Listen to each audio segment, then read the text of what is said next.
ఓం శ్రీం హ్రీం క్లీం గ్లౌం గం గణపతయే నమః. వరవరద సర్వజనం మే వశమానయ స్వాహా. ఓం ఐం హ్రీం శ్రీం శ్రీమాత్రే నమః. శివశక్తైకరూపిణ్యై ఓం నమః శివాయ. ఓం ఓం ఓం శ్రీ గురుభ్యో నమః. మురళీచర్ల వేణుగోపాల దత్తాత్రేయ స్వామిదేవః. ఓం నమో భగవతే వాసుదేవాయ. ఓం గరుడదేవాయ నమః. సంపూర్ణ గరుడ పురాణం సరళవచనం 16వ భాగం ప్రారంభం. నీతిసారం. సూత ఉవాచ కుభార్యాజ కుమిత్రాజ కురాజానాం కుపుత్రకం కుకన్యాజ కులేశంచ దూరతః పరివర్జయేత్. దుష్టురాలైన భార్యను, చెడు స్నేహితుడిని, దుర్మార్గుడైన రాజును, గుణహీనుడైన పుత్రుడిని, శీల సంపద లేని కన్యను, సుపరిపాలన లేని దేశాన్ని దురాలోచన గల విచక్షణాపరుడు తప్పకుండా వదిలివేస్తాడు. వదిలివేయాలి కూడా, లేకుంటే స్వయంగా తానే బాధితుడవుతాడు. కలిలో మానవ సమాజం ధర్మరాహిత్యం చేత బాధపడుతుంది. ధర్మంలాగానే తపస్సు కూడా అంతరిస్తుంది. సత్యం దూరమైపోతుంది. భూమి బలహీనంగా మారిపోతుంది. జనులు కపటులవుతారు. బ్రాహ్మణులలోనూ ధనలాలస నెలకొంటుంది.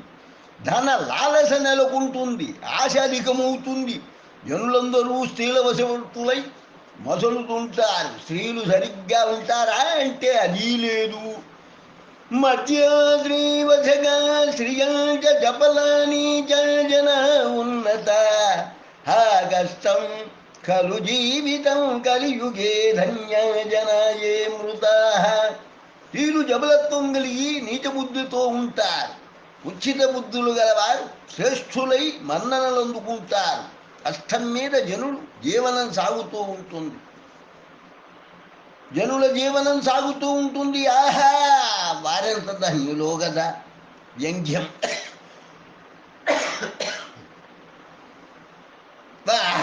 వారెంత ధన్యులో కదా. వ్యంగ్యం. మృతి చెందిన వారే అదృష్టవంతులు కదా అనిపిస్తుంది.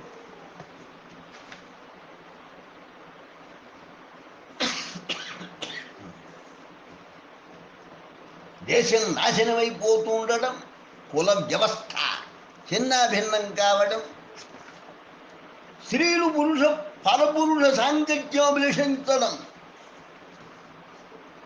కుల వ్యవస్థ చిన్నాభిన్నం కావడం, స్త్రీలు పరపురుష సాంగత్యాభిలషించడం, దురాచారపరులైన పుత్ర సంతానం ఊహకి సైతం అందని పాపాలు చేయడం, ఇలాంటివేమీ చూడకుండానే పోయిన వారు చాలా ధన్యులని అనవలసి వస్తుంది. సంతానం పెడమార్గాన పడితే ఏ తండ్రి మనస్సు నిలకడగా ఉంటుంది? భార్య పరపురుషుని మరిగితే ఏ భర్తకు రజసుఖం ప్రాప్తిస్తుంది? ద్రోహానికి వెనుదీయని మిత్రుడు ఉంటే ఏ వ్యక్తి అటువంటి వాడిని నమ్మగలడు? ప్రభువు దుశ్శాసనుడైతే పౌరునికి సుఖశాంతులు ఉంటాయా?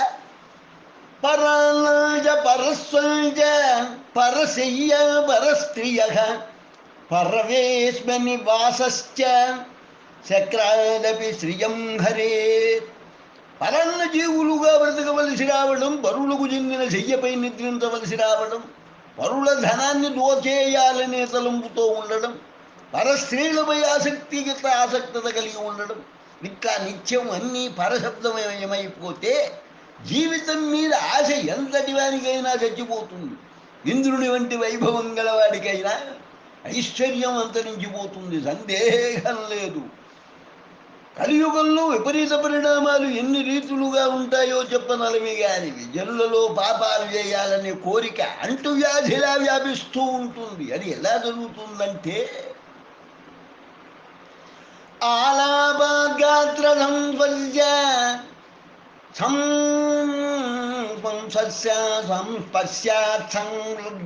సంఘాత్ సహ భోజనాత్ ఆసనాధ్యయన ధ్యానాత్ పాపం సంక్రమతే తృణం ఆలాపాద్గాత్ర సంస్పర్శాత్ సం సం సం సంగా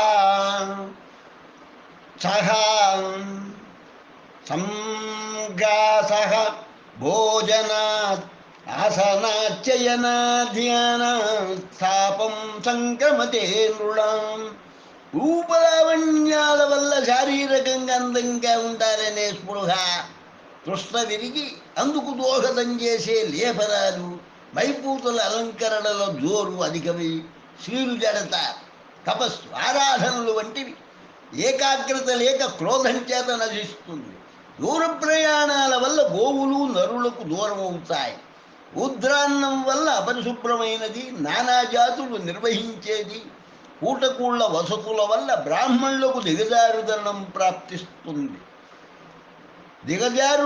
ప్రాప్తిస్తుంది. తల్లిదండ్రుల ఉపాధ్యాయుల ప్రవర్తన యువతరానికి మార్గదర్శకత్వం చూపలేక మరింతగా వారిని హీనస్థితికి నెట్టేస్తుంది. వృద్ధాప్యంలోనూ మనిషికి నడక తప్పనిసరి అవుతుంది. వీకి సంభోగ సుఖం భర్తతో లుప్తమవుతుంది. అన్యులకు దక్కుతుంది. ఉత్తముడు గౌరవం మాత్రమే అభిలషిస్తాడు. మధ్యముడు ధనం గౌరవం రెండూ కోరుకుంటాడు. అధముడు అడ్డదారులు దొక్కి అమర్యాదకరంగా ధనం కోసమే ప్రాకులాడుతాడు. ఇవి కలియుగంలో తప్పక జరిగేవి. నాభిజేగన సంస్కార సింహస్య క్రియతే వనే నిత్యమూర్జిత సత్వస్య స్వయమేవ మృగేంద్రత.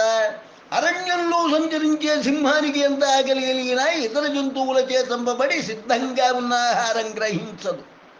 అట్లే ఉత్తమ సంస్కారం గలవాడు ధనహీనత కలిగిన నీచ కృత్యాలు ఆచరించడు. సింహాన్ని మృగరాజుగా అన్ని జంతువులు అంగీకరించినట్లే ఉత్తములు అక్కడక్కడా స్వీయ ఆత్మగౌరవ మర్యాదల చేత తమ ఉనికిని కాపాడుకుంటారు. సేవకునికి వినయం ఉండాలి, అహంకారం కూడదు. వర్తకుడు శ్రమించాలి, బద్ధంగం పనికిరాదు. దేశ్యప్రియముగా మాట్లాడాలి, కటువచనం వృత్తి ధర్మం కాదు. వీరి విషయంలో ఏవేవి వద్దని చెప్పారో అవే చేస్తే వారి వృత్తులకే చేటు రాగలరు. దాత దరిద్ర కృపణోర్ధయుక్త పుత్రో విధేయ కుజనస్య సేవ పరాపకారేషు నరస్య మృత్యు ప్రజాయతే దుశ్చరితాని పంచ. హాస్యాస్పదంగా దూచిన వాస్తవానికి దాతగా వెలుగొందాలని దరిద్రునికి కోరిక జనించడం, ధనికుడై ఉండి పీనాశతనం ప్రదర్శించడం, అతి అనురాగం చూపి పుత్ర సంతానాన్ని కొరగాని వారిగా చేయడం, తాను మంచివాడైనప్పటికీ దుష్టులను సేవించడం, ఇతరులకు అపకారం చేస్తూనే మృత్యువాతపడడం అనేవి ఆయా దుర్లక్షణాల వల్ల వారిని అధముల సరసన చేరుస్తాయి. పురుషుని సుఖాలను దూరం చేసేవి, అలాగే కష్టాలన్నిటినీ మరిపింపజేసేవి కొన్ని ఉన్నాయి. 5 వాద్యాలు ఇవి. ధనాన్ని భౌతికావసరాలకై కావలసినంత అధికంగా ఇచ్చే విద్య, చెప్పిన మాట జవదాటని అనుకూలుడైన పుత్ర సంతతి, ఆరోగ్యం అత్యధిక కాలం సహకరించి రోగాలకు తావివ్వని శరీరం, ప్రియము కలిగి ఉల్లాసకరమైన అనుకూల వశవర్తిని అయిన భార్య, వీటికి వ్యతిరేకమైనవన్నీ దుఃఖదాయకమే. ఇవేగాక తీరకుండా మిగిలే రుణం, నీచునిచే అవమానింపబడడం, దుష్టులను అవసరార్థమే అయినా సేవించవలసి రావడం వంటివి సౌఖ్యాన్ని నాశనం చేస్తాయి. కురంగమాతంగ పతంగ భృంగ మీనాగత పంచభిరేవ పంచ ఏకః ప్రమాదీ సకథం నఘాత్యో యస్సేవతే పంచభిరేవ పంచ. క్రమంగా శబ్దస్పర్శ రూపరసగంధాల వంటి పట్ల ఇష్టం చేత ఇదే క్రమంలో లేడి, ఏనుగు, తూనీగ, తుమ్మెద, చేప ఆకర్షింపబడి ప్రాణాలు కోల్పోతూ ఉంటాయి. ఈ 5 ఉదాహరణగా చూపిస్తూ కూడా నరుడు చెవి, చర్మం, కన్ను, నోరు, ముక్కు అనే 5 జ్ఞానేంద్రియాలను నిగ్రహంగా ఉంచుకోలేక సర్వజ్ఞుడులని భావించేవాడు నష్టపోతూ ఉంటాడు. ధైర్యాన్ని కోల్పోవడం, చిరచిరలాడుతూ విసుక్కుంటూ ఉండడం, దారి తెన్ను లేని గాలిబట్టల్లా జీవించడం, మల్ల వస్త్రాలను ధరించడం, ఎవరూ పిలవకుండా తనకు తానై శుభకార్యాలకు వెళ్ళడం అనే 5 బ్రాహ్మణుని గౌరవ మర్యాదలకు విఘాతాన్ని కలిగిస్తాయి. అయుఃకర్మ చ విత్తం చ విద్యాం ధనమేవ చ పంచైత్యా పంచైతాని వివిచ్యంతే జాయమన్యస్య దేహినః. 5 అంశాలు మాత్రం జీవి జన్మించినప్పుడే నిశ్చయమైపోతాయి. అవి ఆయువు, ఆ జీవి చేసే కర్మ, ఉద్యోగం మొదలగు, ఆర్జించే విద్య, సంపాదించే ధనం, మృత్యువు. ఇది గ్రహించేవారే ఈ 5 తగు జాగ్రత్తలతో మెరుగుపరుచుకొని జీవితాన్ని సార్థకం చేసుకోగలుగుతారు. అభ్రచ్ఛాయో ఖలే ప్రీతి పరనారీషు సంగతి పంచే పంచైతేహ్య అస్థిరాని భావ యౌవనాని ధనాని చ అస్థిరం జీవితం లోకే అస్థిరం ధనం యౌవనం అస్థిరం పుత్రధారాజ్య ధర్మ కీర్తిర్యశస్థిరం. మబ్బుని దుష్టుని ప్రేమ, ఇతర స్త్రీల పొందు, ధనం, యవ్వనం ఈ 5 ఎన్నడూ స్థిరంగా ఉంటాయని నమ్మరాదు. ధర్మం, కీర్తి తప్ప మిగిలినవన్నీ అస్థిరాలే. శతాయుషు 100 సంవత్సరాల ఆయువు మనిషికి భగవంతుడు ప్రసాదించిన వరం అని విర్రవీగుతూ ఉంటాడు మానవుడు. కానీ ఈ జీవితకాలం మనిషికి ఏ విధంగానూ సరిపోదు. ఎందుకంటే జీవితంలో సగభాగం నిద్రకే సరిపోతుంది, మిగిలిన దాంట్లో సగం బాల్యం, వ్యాధులు, దుఃఖాలు, ముసలితనం, జీవించడానికి సరిపోయే ధన సంపాదన, ఇటువంటి వాటితో గడిచిపోతుంది. ఇవేగాక ఇతర ఈతి బాధలు కొంత సమయాన్ని తినేస్తాయి. ఇక దైవధ్యానానికో ధర్మ కార్యాచరణకో మిగిలే సమయం ఎంత అని అంచనా వేస్తే అది చాలా స్వల్పంగా లెక్క తేలుతుంది. కనుక ఇతర వ్యాపకాలకు కేటాయించే కాలాన్ని తగ్గించుకొని ధర్మ కార్యాచరణకై వెచ్చించే కాలాన్ని హెచ్చించుకోవడంలోనే నరుని విద్యత దాగి ఉంది. గచ్చతిష్టతూ వాసి జావాపి జాగ్రత్త స్వపతో నచేత్ సర్వసత్తహితార్థాయ పశోరివ విచేష్టితం అహితం హిత విచారశూన్య బుద్ధే పురుషపశోశ్చ కో విశేష. కేవలం స్వార్థబుద్ధితోను తాను తన వారి గురించే ఆలోచిస్తూ లోకే హితాన్ని పట్టించుకోని మనిషికి పశువుకి తేడా ఏమీ ఉండదు. అట్లే సమాజానికి మేలు చేసే విజ్ఞానాన్ని విమర్శించడం, అహితమైన దాన్ని ప్రశంసించడం కూడా విజ్ఞత అనిపించుకోదు. గడ్డి చేను, పశుగ్రాసం మాత్రమే పండే భూమిలో విస్తారంగా మేయడానికి విచ్చలవిడిగా పశువు తిరుగాడుతుంది. వరి పండే పొలంలోనూ అదే పశువును వదిలితే తొక్కి పంటను మేయగలిగినంత వరి పైరు మేసేస్తుంది. రెండింటికి తేడా తెలియని పశువు వంటి మనిషి సద్గ్రంథాలనే, సాధారణ గ్రంథాలనే ఒకే దృష్టితో చూస్తే పై ఉపమానం వర్తిస్తుంది. ఈ లోకంలో అంతలోనే పుట్టి అంతలోనే మాయమయ్యే నీటి బుడగ లాంటి క్షణభంగురమైనవి చాలా ఉన్నాయి. అశాశ్వతమైనట్టు ఇటువంటి వాటిని నమ్ముకోవడం అవివేకమవుతుంది. ఇవి అటువంటి వాటిలో కొన్ని. అభ్రచ్ఛాయా తృణరగ్ని నీచ సేవా పథోజలం వేశ్యరాగ కలే ప్రీతి షఢేతే బుద్ధుదోపవా. మేఘం యొక్క నీడ, గడ్డితో వేసిన మంట, నీచుడి ప్రదర్శనాత్మక సేవ, దారి పక్కన బారే నీరు, వేసి కురిపించే అనురాగం, దుష్టుని హృదయంలో ప్రేమ, ఇవి అతి తాత్కాలికం. వీటిని నిజమైనవని, చిరకాలం ఉండేవని నమ్మితే మిగిలేది చింత మాత్రమే. నీతి శాస్త్రకారులు ఎవరెవరికి ఏమేమి బలాన్ని ఇవ్వగలవు అలనాడే నిర్వచించారు. అవి సార్వకాలీన సత్యాలు. పిల్లలను బాల్యం తీరాక అదుపు చేద్దామని ప్రయత్నించడం వ్యర్థం. కౌమారావస్థకు చేరే పిల్లలపై నోరు చేసుకోవడం వల్ల వారు దారికి రారు, బాధపడరు, తిరగబడవచ్చు కూడా. అరుపుల ద్వారా, కేకల ద్వారా అరుపాజ్ఞలలో ఉంచాలనుకుంటే అసాధ్యం. అలాగే నోరు పెద్ద చేసినంత మాత్రాన అటువంటి వారికి గౌరవ మర్యాదలు ఉండవు. బాలలకు రోజును ఏడుపే బలం, బలహీనులకు రాజుల యొక్క అంత బలం, మూర్ఖునికి నోరు విప్పకపోవడమే బలం, దొంగలకు అసత్యమే బలం.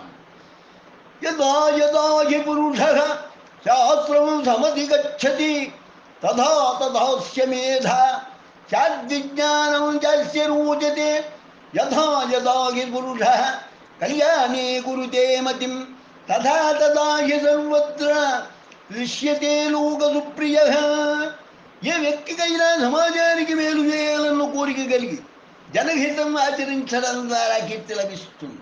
అది స్ఫూర్తిగా తీసుకుని మరిన్ని సత్కార్యాలు చేయాలి. అంతేగాని వచ్చిన కీర్తి ఎలాగూ వచ్చింది, ఇక దీన్ని స్వార్థానికి వాడుకుందాం అనే దురూహం చేయరా. లోకంలో చాలా చోట్ల దొరుకుతూ ఉన్నది ఇదే. కాస్త మంచి పేరు సంపాదించాక జన వంచనకు సిద్ధపడేవారే అధికం. వివేకవంతుడు 3 విషయాలను తీవ్రంగా పట్టించుకోవలసి ఉంటుంది. అవి లోభ ప్రమాదాతి విశ్వాసౌ పురుషో నశ్యతి త్రిభిః తస్మల్లోభో న కర్తవ్యః ప్రమాదో న విశ్వసేత్.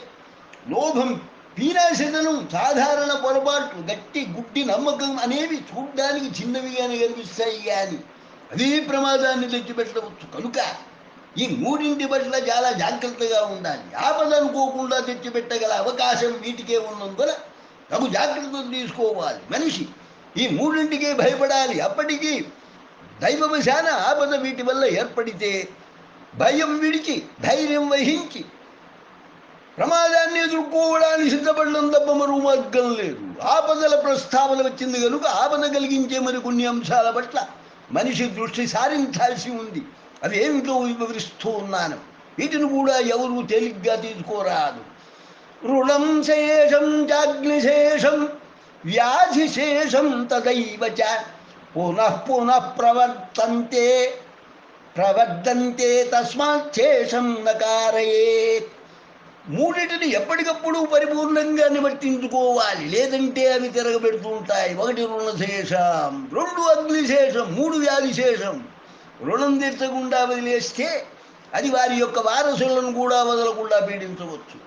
అగ్నిని పూర్తిగా అర్పకపోతే చిన్న నిపుణవాయిన క్రమంగా రాజుకొని మళ్ళీ అగ్ని ప్రజ్వలించవచ్చు. రోగాన్ని నివారించుకోవడానికి కొంత ప్రయత్నం చేసి కాస్త శస్త్రచికిత్సగానే అశ్రద్ధ చేస్తే రోగం కనిపించకుండానే ముదిరిపోవచ్చు. కాబట్టి ఈ 3 నిశ్శేషంగా నివారించాలి. పరోక్షే కార్యహంతారం ప్రత్యక్షే ప్రియవాదినం వర్జయేత్ తాదృశం మిత్రం మాయామయ వరింతదా. ఎదురుగా ఉన్నప్పుడు ఎంతో ప్రేమ ఒలకపోస్తూ మన పరోక్షంలో మన పనులను తన స్వార్థం కోసం చెడగొట్టే వారి ఎంత మిత్రులైనప్పటికీ వారి దగ్గర ఈ మాయ నటన ఉండడం చేత వారిని తప్పకుండా వదుల్చుకోవాలి. శత్రువు పట్ల ఏ విధంగా ప్రవర్తిస్తావో అలా అన్నమాట.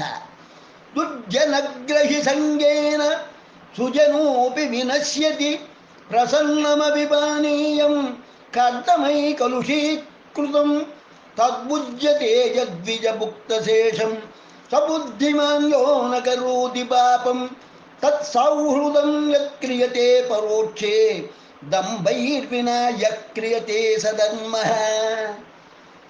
తాగడానికి యోగ్యంగా ఉండే స్వచ్ఛమైన నీటికి ఏ విధంగానైనా సరే మాలిన్యం కాలుష్యంగాని చేరితే ఆ నీరు త్రాగదగ్గది కాదో అట్లే దుష్ట సహవాసం ఏ విధంగా అబ్బినా ఉత్తముడు చెడగొట్టబడడం అనేది జరిగితే అతడు ఎవరి చేత మన్నించబడడు. బ్రాహ్మణులు సదా శ్రేష్ఠులు. దానం బ్రాహ్మణులకు చేస్తేనే సద్వినియోగమైనట్టు. కనుక వారిని అన్ని విధాలా గౌరవించాలి. బ్రాహ్మణులు తినగా మిగిలినది అపార్థాలొద్దు. ఇక్కడ అర్థం ఎంగిలి కాదు, పాత్ర యందు మిగిలినదైన అర్థం. తినడమే ఉత్తమ భోజనం. పాపం చేయని వారే ధీశాలు, హితము చెప్పేవాడే మిత్రుడు. డాబు, దర్పం, దంభం ప్రదర్శించకుండా ఆచరింపబడేదే అసలైన ధర్మాచరణం. సముద్రంలో పడిన వాన బాగా సుష్టుగా భోజనం చేసిన వాడికి బలవంతంగా తినిపించే తిండి, అపార ధన సంపద గలవాడికి ఇచ్చే దానం, నీచులకు చేయబడే ఉపకారం, వృధా ప్రయత్నాలు. ఇది శ్లోకం. వృధా వృష్టి సముద్రస్య తృప్తస్య భోజనం వృధా దానం సముద్రస్య నీచస్య సుకృతం యథా. మన హృదయంలో స్థానం సంపాదించుకున్న వ్యక్తి ఎంత దూరాన ఉన్నా చేరువుగానే ఉన్న భావన కలుగుతుంది. ఇక ఒక్కసారి కానీ మన మనస్సులోంచి ఎవరినైనా తొలగించాము వారు పొరుగునే ఉన్నప్పటికీ సప్త సముద్రాల ఆవల ఉన్నట్లే భావిస్తాం. ఇది మనస్సు రీతి. దైన్యం, అందులోనూ భిక్షాటనం ఎంత వికారంగా కనిపించగలదంటే ఆ వ్యక్తి రూపురేఖలే అందుకు తార్కాణం. ముఖం వికృతిగా మారిపోవడం, దైన్యంతో కూడిన ఆకారం, నిరంతరం స్వేదం, గొంతు పూడుకుపోవడం, ఇవి మృత్యువు చేరువైన వేళ కనిపించే చిహ్నాలు. యాజకుల లక్షణాలు ఇలానే ఉంటే వారు జీవన్మృతులు అని పోలిక చెప్పారు. ఇక్కడ ఒక ఉపమాలంకార శ్లోకాన్ని ఉదాహరణాత్మకంగా చూపారు. జగత్పతిర్వ్యాజిత్వా విష్ణుర్వో మనతాం జతః కోణ్యోధికతరస్తస్య యోధీయాదిన లాఘవం. జగత్తు అంతటికీ బట్లైన వాడు, సర్వము నిండి ఉన్నవాడు అయిన కేశవుడే బలిచక్రవర్తి వద్ద యాచనకై వెళ్ళినప్పుడు అంతటి విశ్వరూపుడు సంకోచం చేతనే వామనుడైపోయాడంటే అతిహీనమైన యాచక వృత్తి ఎంత భయంకరమైనదో చెప్పడానికి మాటలు చాలం. అంటే యాచనతో జీవించడం ఎంత నికృష్టంగా ఉంటుందో ఊహాతీతం. తమ తమ స్థానాలను తప్పి వేరే చోట చేరితే మన్నన శూన్యమని చెప్పబడింది. ఇలా సానస్థితస్య పద్మస్య మిత్రౌ వరుణ భాస్కరౌ స్థానచ్యుతస్య తస్యైవ క్లేశశోషణకారకౌ.